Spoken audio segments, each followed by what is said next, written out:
उपस्थित गणेगावचे सगळे नागरिक असतील, व्यासपीठावर उपस्थित आपल्या सर्वांचे लाडके साहेब असतील, आजी माजी ग्रामपंचायत सदस्य असतील, सरपंच असतील, या सर्वांचं मी गणेगावच्या सर्वांच्या वतीने हार्दिकाचं स्वागत करते. प्रथम तर साहेब मी खरंच सांगते की मला तुम्हाला बघूनच भीती वाटतेय, कारण मी काकींसमोर पण एवढी घाबरली नसती. मला काय बोलायचे माझं मलाच कळत नाही. विविध विकास कामांच्या कार्यक्रमासाठी साहेबांनी वेळात वेळ काढून इथे उपस्थित राहिलात त्याबद्दल मी समस्त गणेगावच्या वतीने आणि इथे आम्ही सगळे जे उपस्थित सगळ्यांच्या वतीने साहेबांचा हार्दिकाचा आभार मानते. साहेबांच्या वतीने जे जे विकास कामं होतात तेच डोळ्यासमोर ठेवून ॲक्च्युली आता मी जास्त काही बोलणार नाही.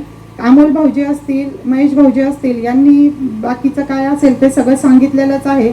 तुम्ही तर खरं गर्दी न बघता किंवा गर्दी नुसती कार्यक्रमाला करून काही फायदा होत नाही याचा अनुभव आलेला आहे आपल्याला याच्या आधीच्या निवडणुकीमध्ये.